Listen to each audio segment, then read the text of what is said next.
Hello guys, welcome to our channel. और आज हम लेके आए 10 most mysterious places of Pakistan का रिएक्शन। और ये जो सबसे खतरनाक और डेंजरस प्लेस है, और लाइक इसका टाइटल मिल दिया हुआ है कि लाइक यहाँ पे अकेले मत जाना, और बिल्कुल जहाँ पे जाना मना ही है अकेले जाना। तो ऐसी कौन सी डरावनी जगह है पाकिस्तान में? बिकॉज ऑफकोर्स जैसे मैं सूरत में रहता हूँ तो हमारे यहाँ भी एक जगह है, बीच है। वहाँ पे सुबह दिन में हर कोई जाता है, लेकिन उसको रात को लाइक इंडिया में one of the most haunted place बुलाया जाता है। तो पता नहीं क्यों, लाइक ऐसे ही लोगों ने बस डाल दिया मेरे ख्याल से, क्योंकि रात को फिर अब लेकिन अब वहाँ जाने भी नहीं देते हैं और थोड़ा मना ही करते हैं। बट ऑफकोर्स उसके अराउंड जो गाँव है वहाँ के लोग शायद जाते होंगे इधर उधर, उनको उतना डर नहीं लगता। बट ऑफकोर्स लोगों के अंदर एक बात बैठी हुई है ये चीज़ को लेके। सो देखते हैं ऐसी कौन सी प्लेसेस है पाकिस्तान। और मुझे ऐसे लगता है ना कि आज का हम एक बेसिकली ऐसे जनरेशन हो गया ना जहाँ पर हम ये चीज़ों पे नहीं बिलीव करते, लेकिन फिर भी मुझे ऐसा लगता है ये चीज़ें कहीं ना कहीं एग्जिस्ट करती है, क्योंकि अगर पॉजिटिव एनर्जीज एग्जिस्ट करती है तो ऑब्वियसली नेगेटिव एनर्जी भी एग्जिस्ट करती है।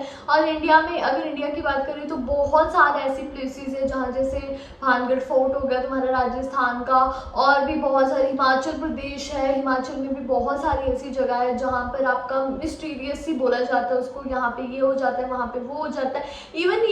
इवन ये हम नेगेटिव एनर्जीज की वे से नहीं बोल रहे, इवन पॉजिटिव एनर्जी से भी हो सकता है कि कोई ऐसे मंदिर हो जाता है जहाँ पे आप जाते हो विश पूरी हो जाती है। तो ऐसे ऐसे लोगों की मान्यता है।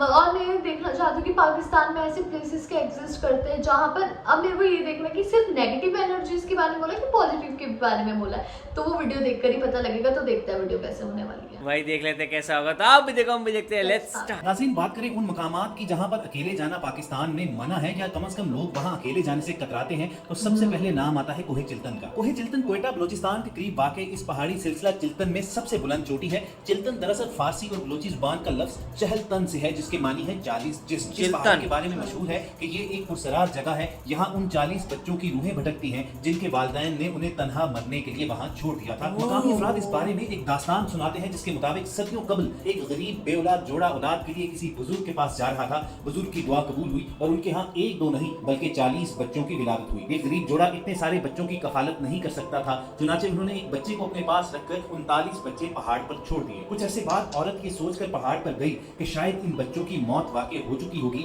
लेकिन वो सब वहाँ जिंदा थे। बीवी खुशी से शोहर को ये बताने के लिए वापस आ गई और एक बच्चा जो उनके पास था वो भी पहाड़ पर ही छोड़ गई। कुछ देर बाद जब दोनों मियाँ बीवी पहाड़ पर पहुंचे तो सारे बच्चे गायब हो चुके थे। ये दास्तान सच्ची हो या झूठी, इसका फैसला तो हम आप पर छोड़ते हैं। हम कमेंट सेक्शन में जरूर बताइएगा। लेकिन मुकामी अफराद का कहना है कि आज भी उन 40 बच्चों की रूहों के वहाँ पे छोड़ा क्यों था? आवाजें अक्सर व बेशतर सुनाई देती हैं। पागल हो गई। को पीछे छोड़कर अब तज़किरा करते हैं वफाकी दारुल हुकूमत इस्लामाबाद में अभी कुछ अरसा कब्ल दरियाफ्त होने वाली गारों का। शाह अल्लाह नामी ये गारें इंतहाई कदीम है और इनकी तारीख 700 साल पुरानी है। मुख्तलिफ टूरिस्ट का कहना है कि उन्हें यहाँ अजीबो गरीब आवाजें सुनाई देती हैं, जैसे कि दो लोग आपस में सरगोशियों में बातचीत कर रहे हों। सयाहों के मुताबिक ऐसी आवाजें रात के वक्त आती हैं और ये कदीम गारें इस्लामाबाद के सेक्टर D12 में वाक़या हैं। चुनाचे वफाकी दारुल हुकूमत के लोग अक्सर औकात यहाँ पर विजिट तो करते हैं मगर अकेले जाने से घबराते हैं। तो दोस्तों आप बताइए, आपको अगर शाह अल्लाह नामी इन गारों में जाने का मौका मिले तो क्या आपने इतना दिल करता है कि आप अकेले वहाँ जा सकें? वफाकी दारुल हुकूमत इस्लामाबाद के बाद रुख करते हैं पाकिस्तान के सबसे बड़े शहर कराची का, जहाँ पर चुकंडी का कब्रिस्तान और मकली ग्रेवयार्ड भी उन इलाकों में शुमार किया जाता है जहाँ होने के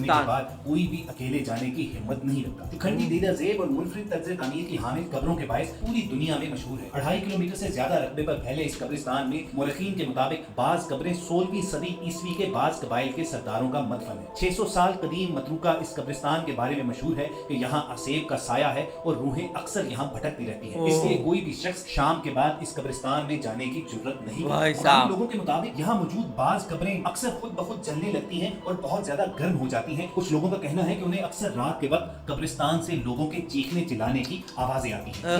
कुछ नकली के कब्रिस्तान का भी है जो सुबह सिंध के शहर ठट्ठा के करीब तकरीबन 8 किलोमीटर पर फैला कब्रिस्तान है। यहाँ बाज कब्रें कई मंजिलों पर मुहित हैं और 13वीं सदी के इस कब्रिस्तान में 1 लाख से ज्यादा कब्रें हैं, लेकिन अब यहाँ किसी को दफन नहीं किया जाता। इस कब्रिस्तान के मुतालिक भी जिन्नात और असेब के बारे में कई पुरसरार बातें मंसूब हैं, चुनांचे यहाँ कोई भी शख्स अकेले जाने की हिम्मत नहीं करता। इसके बाद बारी आती है हैदराबाद में वाक़ शमशान घाट की, जहाँ हिंदू अपने इंतकाल कर जाने वाले लोगों की चिताएं जलाते हैं। इसके बारे में दावा किया जाता है कि जिन लोगों को आज तक यहाँ जलाया जाता रहा है उनमें से बाज की रूहें अब भी यहीं पर भटकती फिरती हैं। ये शमशान घाट तकरीबन 250 साल पुराना है और शमशान घाट के घाट और दीगर स्टाफ का कहना है कि गुरूब आफ्ताब के बाद अक्सर यहाँ कई बच्चे खेलने के लिए आते हैं और अजीबोगरीब किस्म की आवाजें निकालते हैं। ओ भाई, डर लग रहा है। गेट से आते हुए मुझे देखा उसके गया। बाद अकेला सोना है। कौन सी जगह से आते हैं और खेलना शुरू हो जाते हैं और सुबह सूरज निकलने से कबल अपना खेल खत्म करने के बाद गायब हो जाते हैं। गालिबन इस दिल दहला देने वाली दास्तान ही का असर है कि रात के वक्त तो क्या दिन के औकात में भी कोई शख्स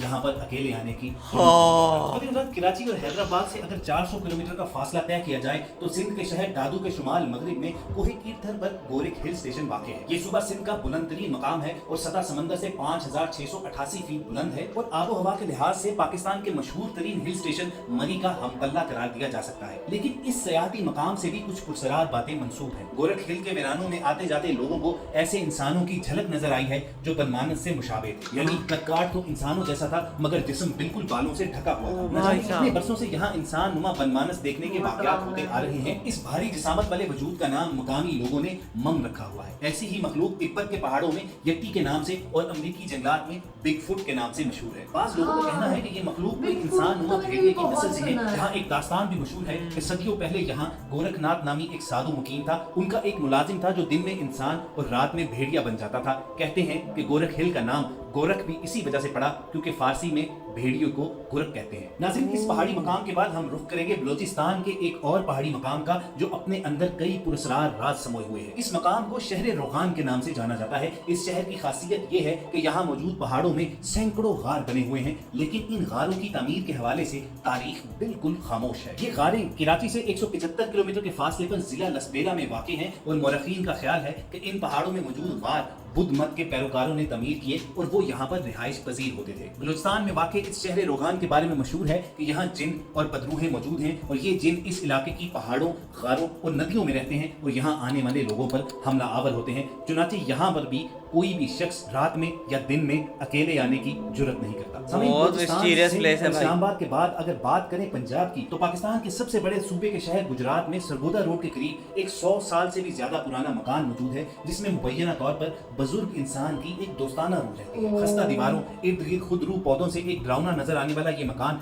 बरसों से खाली पड़ा है, लेकिन बहुत से मकामी लोगों ने इस मकान में सफेद कपड़ों में मलबूस एक बारिश बुजुर्ग को देखने का दावा भी किया, लेकिन इस नेक खसलत रूह ने आज तक किसी को आजार नहीं पहुंचाया। दोस्तों, अब बात करेंगे सुबह पंजाब के जुनून मगरबी इलाकों पर मुश्तमिल हिंदू कुश पहाड़ी सिलसिले की बुलंद तरीन चोटी कोहे सुलेमान की। इस पहाड़ के बारे में कई दिलचस्प किस्से और कहानियां मौजूद हैं। लोग इसे बुरका पोश पहाड़ भी कहते हैं। बुरका पोश इसलिए क्योंकि बाज़ औक़ात ये इंतहाई करीब से भी दिखाई नहीं देता, अलबत्ता बारिश हो जाए तो ये मीलों दूर से नजर आता है। इस पहाड़ पर एक तख्त है जिसे मकामी लोग तख्ते सुलेमान कहते हैं। इस तख्त के बारे में रिवायत है कि इस जगह पर हजरत सुलेमान का तख्त जो हवा में उड़ता जा रहा था कुछ लम्हों के लिए ठहर गया। इस पहाड़ की चोटी को भी अगर गौर से देखा जाए तो ऐसे ही लगता है जैसे ये खास तौर पर बैठने की जगह है और लोगों का कहना यह है कि इस पहाड़ पर जिन्नात मौजूद हैं और वही इस पहाड़ की चोटी पर बैठते हैं और हर वक्त काबिज रहते हैं। और वीडियो के आखिर में जिक्र करेंगे सबसे खौफनाक तरीन मकाम का जो कराची की मारूफ तरीन सड़क शुमार होती है। कारसाज और जोहर को मिलाने वाली सड़क डालमिया रोड कराची की मसरूफ तरीन और मारूफ तरीन रोड में शुमार होती है। इस सड़क के बारे में कदीम वक्तों से आज तक एक कहानी बयान की जाती है कि अक्सर इस रोड पर एक पुरसरार लड़की को देखा जाता है जो दुल्हन बनी हुई होती है। लोगों का कहना है कि 60 की दिहाई में ये खातून एक डांसर थी जिसे कत्ल करके उसकी लाश को इस सड़क पर फेंक दिया गया था और अब यहाँ से गुजरने वालों को ये मदद के लिए रुकने का कहती है और अचानक गायब हो जाती है। बाज़ अफराद का दावा है कि आधी रात को सफर करने वाले जब डालमिया रोड पर पहुंचते हैं तो किसी वजह से वो रुकने पर मजबूर हो जाते हैं। रुकने के बाद उन्हें एक सजी सजाई सुर्ख लिबास में मलबूस दुल्हन नजर आती है जो किसी अजनबी जुबान में उनसे गुफ्तगू करने की कोशिश करती है। ड्राइवर्स का कहना है कि देखते ही देखते इसकी शक्ल बदल जाती है और वो एक खौफनाक चुड़ैल का रूप धार लेती है। कराची की डालमिया रोड पर आधी रात को भटकने वाली इस दुल्हन नुमा चुड़ैल की सीसीटीवी फुटेज भी इंटरनेट पर देखी जा सकती है। इसे कारसाज की दुल्हन यानी ब्राइड ऑफ कारसाज के नाम से जाना जाता है। मुझे ये तो नहीं पता ये चीज़ें पता नहीं एग्जिस्ट करती है कि नहीं करती, पर मुझे इतना ज़रूर पता है कि ये अभी इंडिया में ना रात के 9:30 बजे और इसके बाद मुझे अकेला सोना है तो मैं कैसे सोऊंगी क्योंकि मुझे लगने वाला है डर। हालांकि जैसे मैंने स्टार्टिंग में कहा था कि पॉजिटिव एनर्जी एग्जिस्ट करती है तो नेगेटिव भी करती है और कभी कभी मुझे ये भी लगता है कि यार जैसे ना कि क्या होता है कि ये सबकॉन्शियस माइंड का भी इसमें बहुत ज़्यादा रोल प्ले होता है, क्योंकि हमारा कॉन्शियस माइंड जो चीज़ें मतलब एक बार उसमें आगे वैसे सबकॉन्शियस माइंड वो चीज़ें मान बैठता है, ठीक है। तो अगर एक बंदे को कुछ भी ऐसा दिखता है या होता है, सोचता है, वो तो ऑब्वियसली 2 या 3 या 4 बंदों को भी वैसा ही दिखना और बोलना है, सुनना शुरू हो जाता है। तो इसमें सबकॉन्शियस माइंड बहुत ज़्यादा रोल प्ले करता है हमारा। तो मुझे ये लगता है कि छोटी छोटी चीज़ों से तो ऐसे नहीं करना चाहिए। और हालांकि अगर मतलब इतने सारे लोगों के साथ हो रहा है, अगर 1000 2000 3000 लोगों के साथ ये सेम चीज़ हो रही है, तो यार ये फिर वो चीज़ नहीं हो जाती है, फिर वो सबकॉन्शियस माइंड का नहीं होता, फिर वो सही में नेगेटिव एनर्जी का भी रोल प्ले हो जाता है। तो मतलब मुझे तो सीरियसली बहुत ज़्यादा डर लग रहा है। और मेरे साथ पता नहीं चीज़ें ऐसी हुई है कि नहीं हुई है, या फिर मेरे सबकॉन्शियस माइंड का था, जो भी। लेकिन मैं इन चीज़ों में बिलीव करती हूँ, मैं नेगेटिव एनर्जीज में बिलीव करती हूँ। और मुझे ऐसे लगता है कि अगर पॉजिटिव है तो ऑब्वियसली नेगेटिव भी है। पर हालांकि ये डिपेंड करता है कि कोई हार्मफुल भी होती है, कोई नहीं भी होती है, कभी वैसे ही हमेशा चारों तरफ होती है। बस ऑरा पे डिपेंड होता है कि किसी का ऑरा हमें फील होता है और किसी का नहीं होता। वही एक्चुअली देखा जाए तो लाइक किस तरीके से जब वो कराची की रोड की दिखाया गया ना, वो बहुत ज़्यादा शौकीन था। लेकिन बाकी सारी जो 9 जगह थी वो बहुत सिक्योरिटेड जगह थी और बहुत अलग से बनाई हुई जगह थी। और वहाँ पे नॉर्मली ऐसी चीज़ें फैल जाती हैं कि लाइक ये घर पुराना पड़ा हुआ तो इसमें ऐसा था, वो घर ऐसी जगह है, वो वहाँ हुआ, चलो वो समझ आता है। पर कराची की मेन रोड दालमिया रोड करके कुछ बता रहे थे भाई, वहाँ से जो जाता है उसको वहाँ पे औरत दिखती है और वो बोलती है कि मदद करो और फिर चली जाती है, ये क्या है। और वो उसे सीसीटीवी में भी क्या कहते हैं आप कहते हैं रिकॉर्डेड हुआ है, तो उसको ज़रूर हम देखना चाहेंगे। लाइक उन्होंने जो बताया मैं वो नाम ज़रूर सर्च करने वाला हूँ और देखूँगा उसके सीसीटीवी में कुछ मिलता है कि नहीं। और ऐसा पहली बार आई डोंट थिंक सो ऐसा होने वाला है कि हमें कुछ सीसीटीवी में मिलेगा। पर देखो ऐसा एक्चुअली देखा तो वंशिका के साथ मतलब सिमिलर कुछ हुआ है, उसके घर पे भी उसको थोड़ी ऐसी पैरानॉर्मल एक्टिविटीज़ मिली थी पुराने, मतलब जहाँ पे वो ऐसे पीजी में रह रही थी, तो वो भी काफ़ी इंटरेस्टिंग चीज़ थी जाने के लिए। तो ऐसा चीज़ें कहीं ना कहीं लोगों के साथ होती है, मेरे साथ तो नहीं, क्योंकि मैं बिलीव भी नहीं करता इन चीज़ों में और ये चीज़ें मेरे हिसाब से थोड़ी ऐसे ही होता है, मतलब दिमाग से ही खेली जाती हैं, वो होता है। तो बाकी आप लोगों को कैसा लगा हमें मुझे ज़रूर बताएगा। लेकिन मैं उनमें से भी नहीं हूँ जो ज़्यादा होशियार बन के इन जगहों पर रात को अकेले जाएगा, तो मैं वो भी नहीं हूँ। तो बाकी आप लोग को वीडियो कैसे लगा मुझे ज़रूर बताएगा। ऐसे लाइक करते जाए, कमेंट करते जाए, शेयर करते जाए और सब्सक्राइब करते जाइए। बाय।